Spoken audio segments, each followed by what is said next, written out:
problem for us was that we gave up that early goal. That's exactly how we did not want to start the game. You know, we knew they were going to have a bunch of energy coming out, and we needed to match that. And by letting them get that early goal, the crowd got on their side, they used that energy, and we were forced to attack and stretch ourselves out a bit more than we would like to away from home.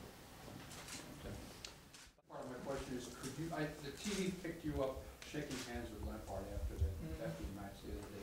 Did you find him, did he find you? How important is it to shake hands with somebody on the other side? Simply, when the whistle blew at Wembley, they had the ball in the corner, so a lot of the players were up in our end. And I've got a ton of respect for Frank Lampard and John Terry and Drogba and all those guys. And so, you know, there was no hard feelings.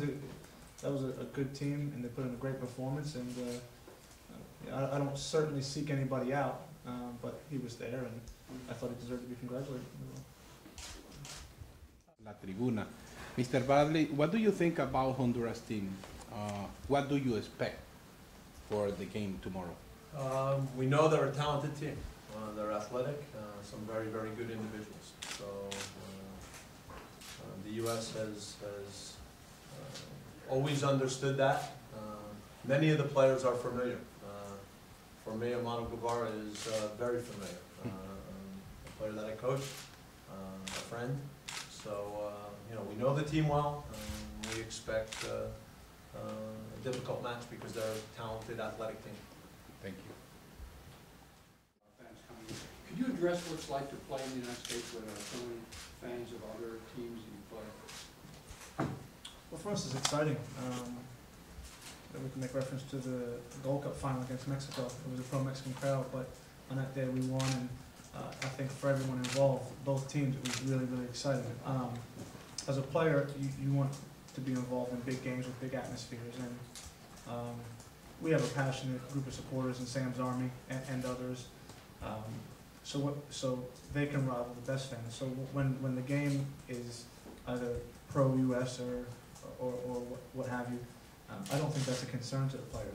We thrive off of playing in front of big crowds and big environments. Tim, how important will it be for the team to be together for a longer period? Everybody's coming from somewhere different. You're playing an FA Cup final. Everybody's playing something. Just to get in and be with your teammates for a longer period, and how big will the Federations Cup be in that process? Yeah, I think it's a good point. We, throughout the year, we only really get an opportunity to be together for 10 days, and this is going to be a really good stretch for us that we're all looking forward to, because we have the ability not only to play high-level games, but to kind of gel as a team on and off the field, work on some things on the field that we otherwise wouldn't be able to do because we come in and we're only focused on one game 3 days later. So this gives us the opportunity, again, to work on things from the soccer aspect as well, which is good. Tim, how much can a goalkeeper arrange his defense in front of him? Obviously on set pieces, that's one thing, but when the play is going on, how much can you do to sort of change things? Quite a lot. I certainly find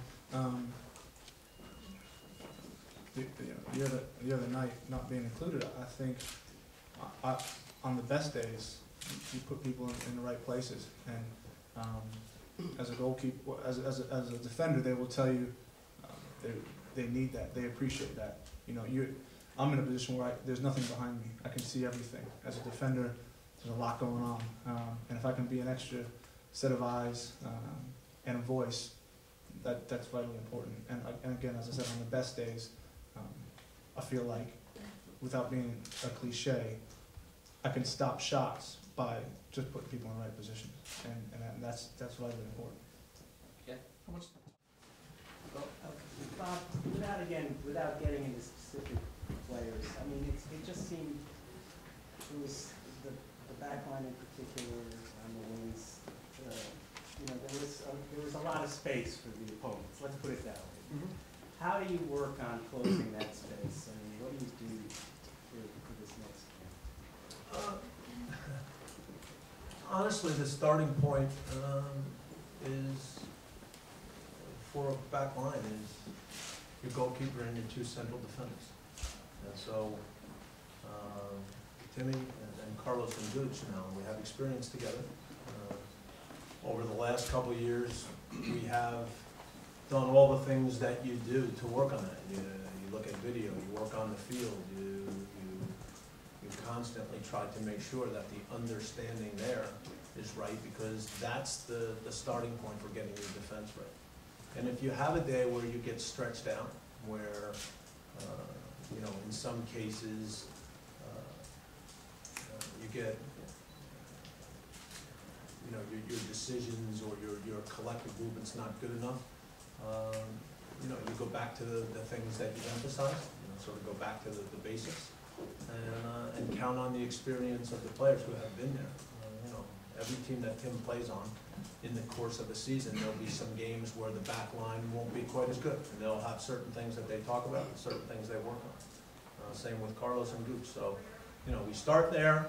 Obviously, when we have a chance, we go back to some of the things in training that we've done in the past to build a good understanding.